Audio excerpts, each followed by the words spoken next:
Hello मित्रों, नमस्कार। आज का मुख्य विषय बुखार से संबंधित है, जिसमें से कई प्रकार के बुखार होते हैं और उन सब विषयों पर हम आपको बताना चाहेंगे और कैसे यूज करना है और होम्योपैथिक मेडिसिन कितना काम करती है। तो उन सब विषयों पर आज हम आप लोगों को बताना चाहेंगे, लेकिन उसके पहले आपसे अपील करना चाहते हैं कि यदि आप हमारे channel homeo and herb for welfare को सब्सक्राइब नहीं किए हैं तो प्लीज़ आप इसको सब्सक्राइब करें। अब चलिए बुखार के विषय में जानिए।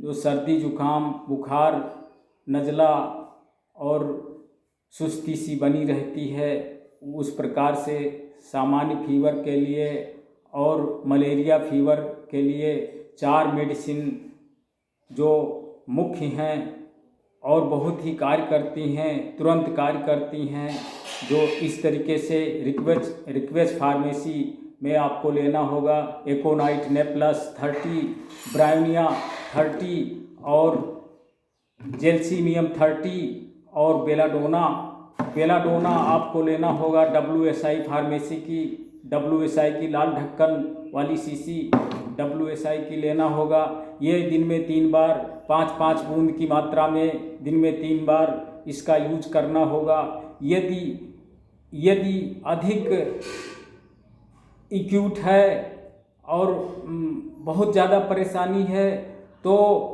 इसमें करना क्या होगा, प्रत्येक 15-15 मिनट पर 5-5 बूंद दवा चारों में से एक बार रोगी को टंग डोज देना होगा।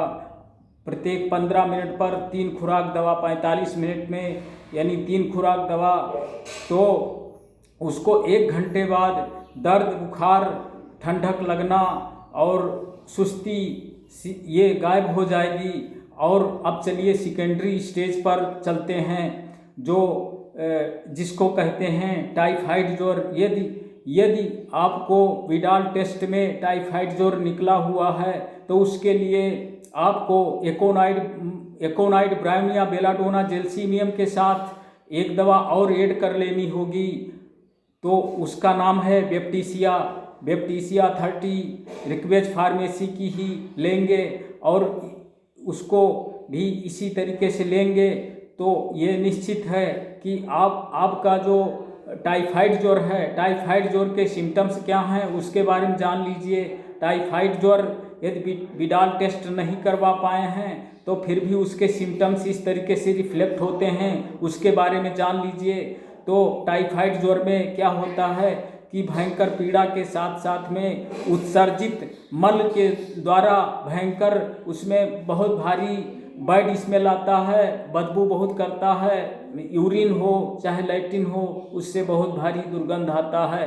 तो ऐसे सिम्टम्स पाए जाते हैं। तो ऐसे सिम्टम्स पर ये मेडिसिन अधिक कार्य कर चुकी है और कार्य करेगी। और फिर चलिए अगला जो बहुत ही भयंकर बुखार होता है, जो बहुत ही जिद्दी होता है, जो छोड़ने का नाम नहीं लेता है, डेंगू फीवर, जिसमें कुल मिलाकर के प्लेटलेट सेल डाउन हो जाता है। तो उस कंडीशन में आपको क्या करना होगा, उसमें आपको यूपेटोरियम 30 इसी के साथ यूज करना होगा। और यूपेटोरियम 30 इसी के साथ लेना होगा। और साथ में आपको भोजनोपरांत या नाश्ता के आधे घंटे के बाद केर का पपाया क्यू 10 बूंद की मात्रा में आधा कप पानी में डाल करके केर का पपाया क्यू के साथ ऑसिमम सेंग क्यू और टिनास्पोरा क्यू इन 3 मदर टिंचर को भी आपको मिला लेना होगा। और इसको दिन में 3 बार आधे कप पानी के साथ ऐड करके और पीना होगा। और जिससे क्या होगा कि आपका डेंगू फीवर नष्ट हो जाएगा और आपको जो प्लेटलेट सेल की डिफिशियंसी हो गई है वो प्लेटलेट सेल 24 घंटे में 12 घंटे में भी ये बढ़ सकता है। और ये कुल मिलाकर के ऐसा करके देखे हैं, ये हुआ है। प्लेटलेट सेल अतिरिक्त चढ़ाने की ज़रूरत नहीं पड़ेगी और प्लेटलेट सेल बहुत ही जल्दी कुछ ही घंटों में प्लेटलेट सेल को बढ़ा देगी। ये मेडिसिन बहुत ही कामयाब है। कुल मिलाकर के ये कार्य कर चुकी है और कार्य करती रहेगी और कार्य करेगी, ये निश्चित है, बशर्ते इस पर बिलीव करने की आवश्यकता है। तो प्लीज़ एक बार फिर से कहना चाहेंगे कि यदि हमारे channel homeo and herb for welfare को सब्सक्राइब नहीं किए हैं तो प्लीज़ आपसे रिक्वेस्ट है कि उसको सब्सक्राइब करें और इसको शेयरिंग भी करें। पता नहीं किसको इसकी ज़रूरत हो तो उसको इससे बेनिफिट मिल जाए। तो यही मेरी कुल मिलाकर के अभिलाषा है कि लोग स्वस्थ रहें, लोग निरोगी रहें, जिसके आधार पर हम वेलफेयर के अकॉर्डिंग ये वीडियोज़ बनाते हैं और बहुत ही इमोशनल हो करके बनाते हैं। प्लीज़ आपसे रिक्वेस्ट है कि जो हम बता रहे हैं उन तथ्यों पर विशेष ध्यान दें। और इसी के साथ हम विराम लेना चाहेंगे। जय हिंद, जय भारत। मित्रों नमस्कार।